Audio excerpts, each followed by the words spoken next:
Bon, donc, bon,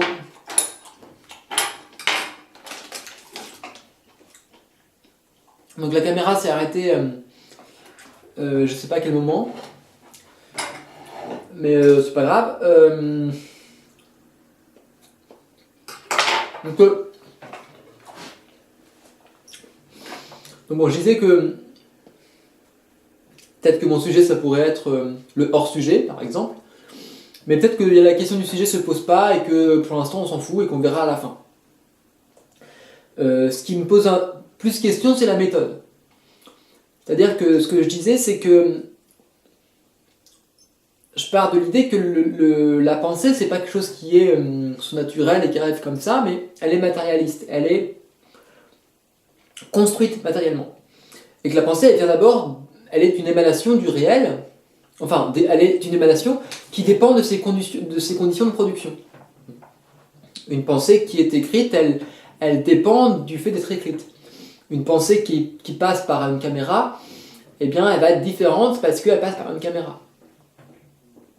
Et voilà, une pensée en fait est dépendante de sa condition de production même de sa pensée. Et donc du coup, il ne s'agit pas de savoir quel sujet on veut faire, il s'agit de savoir par quelle méthode, par quel médium, par quels outils en fait. Et comment elle va se générer. Donc c'est la question de la méthode qui est importante d'abord. Voilà.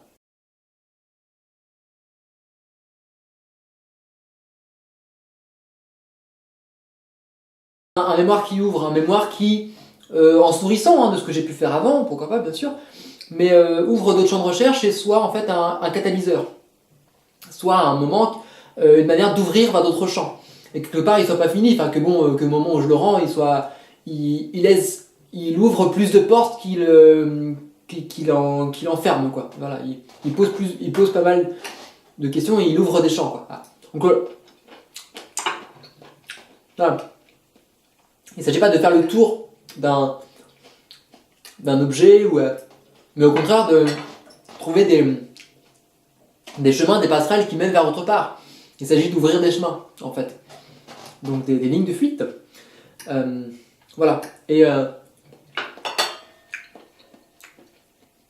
pas forcément d'avoir une pensée qui soit juste et correcte, mais plutôt une pensée qui soit créative, qui soit un peu non conventionnelle, je sais pas. Qui expérimente, qui se trompe, ou qui remettent en cause la question de l'erreur, peut-être. Parce que s'il n'y a pas de vérité, il n'y a pas d'erreur. Et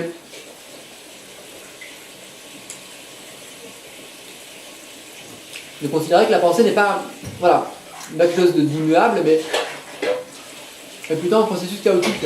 Et d'accepter ce chaos-là, d'accepter cette un peu côté un peu impermanent de la pensée.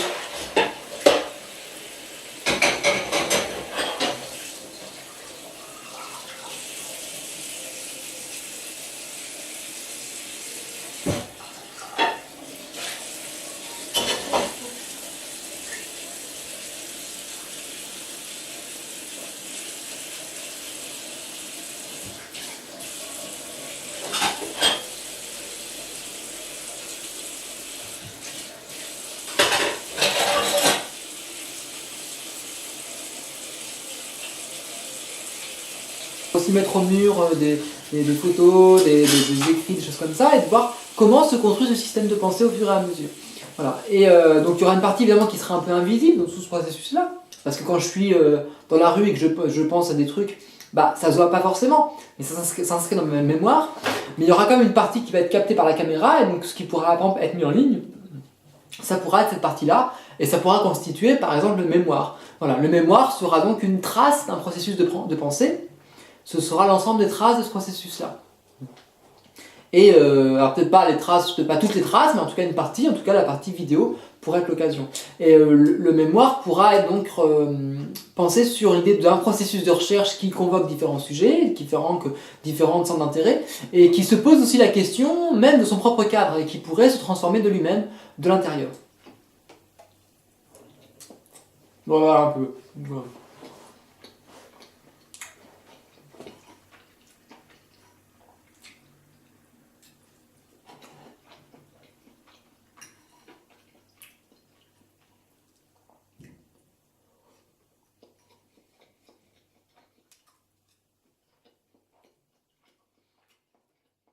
enfin, je sais pas ce que c'est que le réel justement, mais de pouvoir le toucher, de pas vouloir le contraindre. D'être dans un moment où justement on laisse faire les choses, on est dans un moment où il y a une extimité, quelque chose qui d'un seul coup sort de lui-même et il y a quelque chose qu'on ne contrôle pas. Et en fait, j'aimerais que ce mémoire, quelque part, j'en sois pas l'auteur. J'aimerais que ce mémoire, j'en fixe le cadre, si vous voulez, mais pour le reste, il s'échappe de moi. J'aimerais que je puisse dire des choses, tenir un discours qui ne soit pas de moi. Voilà. Mais qu'en même temps, ça passe par mon corps ou par des objets.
Quelle est cette marge entre